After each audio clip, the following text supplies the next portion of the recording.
The first habit you can learn from Matthew is to set the mood at the start of every interaction. Matthew moves slowly and is never rushed when speaking. This gives off a relaxed feeling no matter the situation. Just watch how he enters the Colbert Show.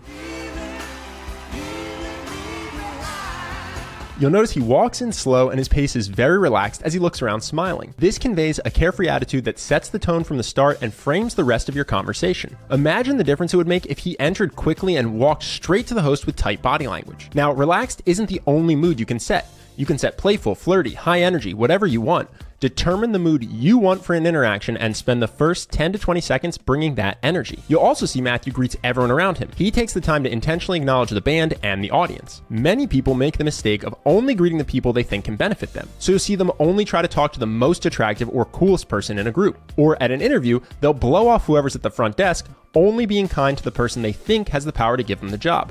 This type of focused charisma makes people feel like you're trying to get something from them, which is off-putting. So the next time you're walking into an interview, a workplace meeting, or social group, take 3 to 5 seconds to greet each person. For a stronger first impression, combine this with some form of touch, whether it's a hug or just a handshake. Now, it's clear that trademark energy that Matthew creates is one of comfort and relaxation. So much so that other actors joke they inherit those vibes just from spending time with him. I've been around him a few times and everybody just kind of does what he's up to. Absolutely. Totally. Like all of a sudden you're with him and all of a sudden you find yourself kind of like leaning back. Like you lean back, you talk, you maybe don't enunciate. One reason for this is that he makes himself comfortable in every environment. Just look at his body language in this clip from Craig Ferguson. He's nice, Michael, isn't he? Yeah, he's funny. Crikey. Yeah, he's like very, all right, I'll tell you something, Matthew. You know what he told me? What? Matthew lounges back in his chair with his arm draped over the side. This exudes that informal, I don't give a care attitude that is one of the main ingredients of his charm. To try this in your own life, next time you want to look relaxed under pressure, try the simple act of taking up slightly more space than you usually would and opening your body language. A nice bonus to this, your physical comfort will translate to mental comfort, putting you more at ease. So not only will you appear confident and relaxed, you'll also feel it. Beyond just the body language itself, what makes Matthew seem so cool is that he stays anchored to himself. Watch this next clip from the Graham Norton Show. Everyone else on the couch is sitting straight up, but Matthew doesn't try to blend in. I would kick your ass at the fairgrounds. That didn't work?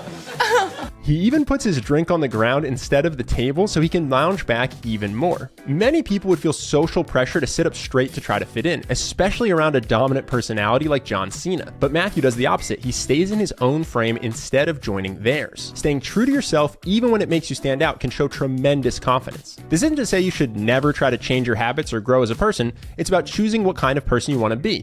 Again, whether that's relaxed, high energy, playful, kind, choose who you want to be and don't stop just to blend in with the other people around you. Now, no matter who you are, there is one more habit you can steal from Matthew to instantly become more charismatic in conversation.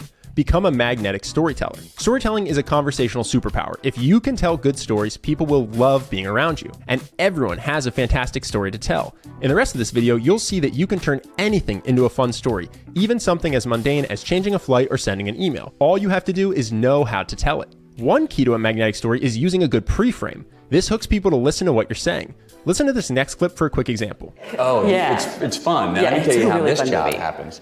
This is a really fun one. Just one pre-frame sentence can be enough to hook people. Oh, here's another funny story. It's true. You can also do this simply by hinting that there's a good story to be told. For instance, listen to how Matthew answers George Lopez in this next clip. George just asked him about growing up in an area where being white made him a minority. Notice how he's purposely vague with a smirk and a smile in his eyes that gets George to ask for more detail. You know, there was times where I probably went to places that wouldn't have been recommended and pulled off some cultural exchanges at late nights in the hour. What do you mean? Like what? Restaurants or? Oh, I wouldn't necessarily call this place a restaurant.